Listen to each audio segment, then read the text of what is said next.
again, boys and girls. Welcome back to the North Pole. Would you like to hear a special holiday story written right there in Plymouth?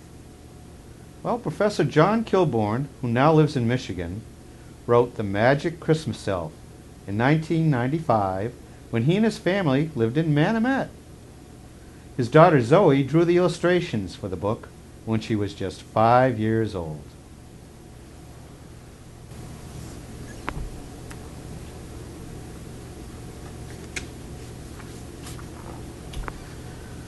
"'Twas the first Saturday in December. The barren trees, growing from a carpet of snow, covered the horizon. In cozy houses throughout the countryside, boys and girls were just waking up. In one cozy house, a young girl named Janet had just opened her eyes. To her surprise, she noticed a small Christmas elf standing next to her bed.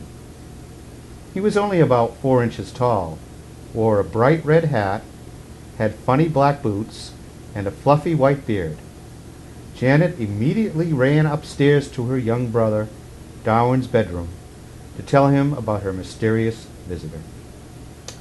Anxious to see for himself, Darwin and Janet ran back to her bedroom, and sure enough, the elf was still standing solemnly next to her bed.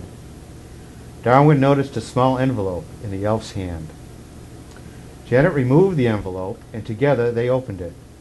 Inside was a tiny Christmas card. Darwin asked his older sister to quickly read the words written on the card. With an excited voice, she began, "Greetings, girls and boys. I am the Magic Christmas Elf. I will be visiting your home until Christmas morning. Santa Claus has asked me to watch over you. He and Mrs. Claus hope that you will tell me what you want for Christmas. When Santa visits your home on Christmas, I will share with him your wishes. If you listen carefully, you may even hear my sweet music. Every morning when you wake up, you will have to find me. I will be somewhere different each day. You may talk to me anytime you wish. However, please do not touch me, as I am very fragile. And I promised Santa I would not get injured or hurt. Also, please remember to be considerate of others. Thank you for letting me visit your home. Happy holidays, the Christmas Elf." Janet and Darwin were elated with the greetings from the Christmas Elf. Darwin immediately began to talk to the elf. He told him all about their cozy house, their mother and father, their shaggy dog Duke, and their fat cat Isabella. This first Saturday in December passed with much conversation about and with the Christmas Elf. Janet and Darwin invited all of their friends to come and see the visiting elf. As they shared the elf story, they always remembered what he had said in his card. They told their friends, "Please do not touch the Christmas elf, and remember to always be considerate of others." That night, Janet and Darwin could not wait to go to bed. They were so anxious to see if, during the night, the Christmas elf would really come to life and find a new place to rest in their house. Darwin was so excited that he slept in Janet's room. Standing quietly next to the bed was the Christmas elf. As they fell asleep, Darwin said, "I love you, Christmas elf." On Sunday morning, when both children were awakened by the sun as it rose above the barren trees and shined into Janet's bedroom, they looked quickly to see if their new friend was still standing next to the bed. The Christmas elf was gone. Janet and Darwin immediately began to search throughout the house.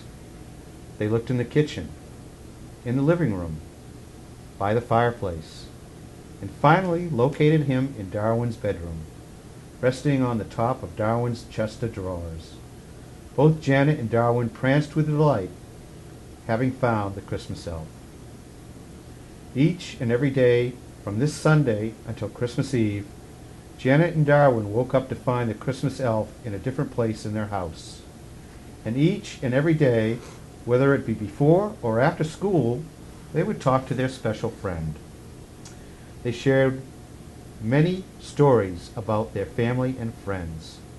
They also talked to him about their Christmas wishes.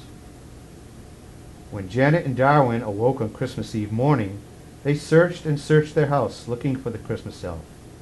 Finally, after nearly 30 minutes of searching, they found him hiding under their tree. They were relieved that he had not left.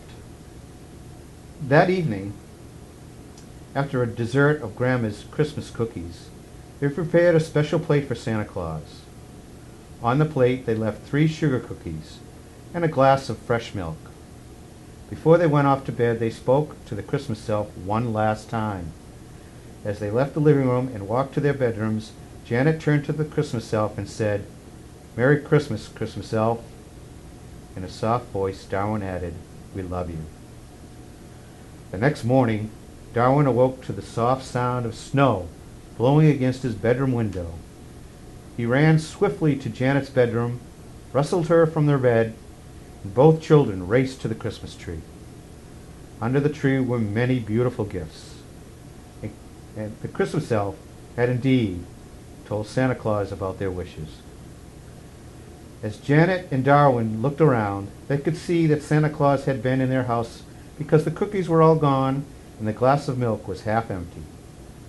Janet then noticed that the Christmas elf was not standing under the tree. In his place was another small envelope.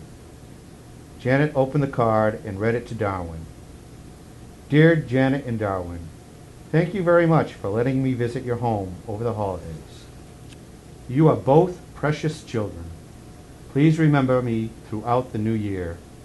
I will visit you on the first Saturday of next December. Merry Christmas, the Christmas elf."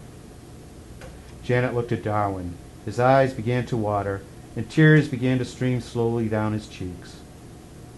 Janet said, "Do not be sad, Darwin. The Christmas elf will be our friend forever. He brought our family happiness and joy. He also told Santa Claus that we had been considerate of others. It was because of him that our family can enjoy all of these nice gifts on Christmas morning. The Christmas elf is now in his house with Santa and Mrs. Claus resting up for next Christmas." Darwin hugged his big sister as they both thought about their very special friend, the Christmas elf. The end.